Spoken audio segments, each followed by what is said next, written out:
আমাদের মেয়েদের মনে হয় এটা একটা স্বভাব। সারাদিন যতই আমরা পরিশ্রম করি আর ক্লান্ত থাকি না কেন, একটু শপিং করার নাম শুনলেই কিন্তু আবার তাজা হয়ে যাই। আসসালামু আলাইকুম। আমি খাদিজা আক্তার শাওন বলছি ঢাকা থেকে। আর আশা করি যে যেখানে আছেন আলহামদুলিল্লাহ সবাই ভালো আছেন এবং সুস্থ আছেন। আলহামদুলিল্লাহ আপনাদের সবার দয়ায় আমিও ভালো আছি এবং সুস্থ আছি। আর আপনাদের ছোট ভাগ্নিটাও এখন আলহামদুলিল্লাহ পুরোপুরি সুস্থ আছে। সবাই দোয়া করেছেন। তো সবাইকে জানাই মন থেকে অনেক অনেক ভালোবাসা। তো আজকে গিয়েছিলাম তালতলা। তো শপিং কিন্তু প্রতিদিনই করা হচ্ছে। তবে টুকিটাকি করে করছি তো, তাই আস্তে ধীরেই করছি। তো টুকটাক করতে করতে না আজকে হচ্ছে একদমই আহ, শেষ সময় হয়ে গিয়েছে, যার কারণে আর হচ্ছে আজকে টুকিটাকি জিনিসগুলো কেনাকাটা না করলে আর হবেই না। তো আজকে আসছিলাম মেয়ের জন্য কিছু হিজাব নিব, তারপর আরেকজনের একটা ড্রেস গিফট করার বাকি আছে।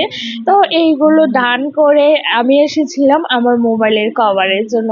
তো আমার হাতের মোবাইলের কভারটা আমি একদমই সারা বাংলাদেশে খুঁজে পাচ্ছি না। তো কি আর করার, যেমন অনলাইন অফলাইন সব জায়গায় আমি খুঁজেছি, কোথাও পাই নাই। তো আর কিছুই করার নাই। তো এই যে এখন দেখেন কত মানুষ, হায় হায়। এর মধ্যে আমাদেরকে যেতে হবে। তো কেনাকাটা শেষ করে আমি আজকে রাস্তা মানে বাহির থেকে কিছু পর্দা আর চাদর নিয়েছি।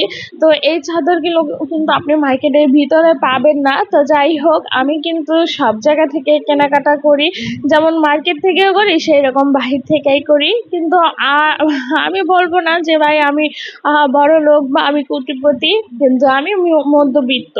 তো আমার সব জায়গায় আমি মানানসই। তো সব কিছুই শেষ কেনাকাটা করি, যেহেতু অনেকটাই সময় পার হয়ে গিয়েছে। তো আর অনেকটাই গরম ছিল ওই দিন। তো কি করব, একটু ঠান্ডা ঠান্ডা খেতে ইচ্ছে করতেছিল, মনে হচ্ছিল একটু ঠান্ডা কিছু খেলে ভালো লাগবে। তো যাই হোক, এই যে এইদিকে আপনে চলে আসছি একটু কফি খাওয়ার জন্য। ঠান্ডা ঠান্ডা কফি কিন্তু আসলেই ভালো লাগছিল। তো বের হয়ে এখন সুইট কর্ন পেয়েছি। তো এই জিনিসটা আমি কখনো ট্রাই করি নাই, তো আজকে যেহেতু পেয়েছি তো একটু ট্রাই করি। তো আমার কাছে কিন্তু আসলে নিত্য নতুন জিনিস ট্রাই করে দেখতে না আমার কাছে ভালোই লাগে। তো আসলেই সত্যি মজা হয়েছিল। জানি না আমি কি ফার্স্ট টাইম ট্রাই করাই হয়েছে নাকি আগে থেকে এটা মজা। তো যারার কাছেও ভালো লাগছে। তো আমি কিন্তু অল্প নিই নাই, এক কাপই নিয়েছিলাম। আমি বলেছিলাম যে আগে দেখি তারপর দেখা যায়। তো শেষ, আমাদের শপিং শেষ আজকের মতো। তো এখন বিদায় নিচ্ছি। সবাই ভালো থাকেন, সুস্থ থাকেন। আর যে যেখান থেকে ভিডিওটি দেখছেন সবাইকে অগ্রিম ঈদ মোবারক। যেহেতু প্রবাসে যারা আছেন তাদেরকে ঈদ মোবারক, আর বাংলাদেশে যারা আছেন সবাইকে অগ্রিম ঈদ মোবারক জানিয়ে আজকের ভিডিওটা আমি এখানেই শেষ করছি। আল্লাহ হাফেজ, আসসালামু আলাইকুম।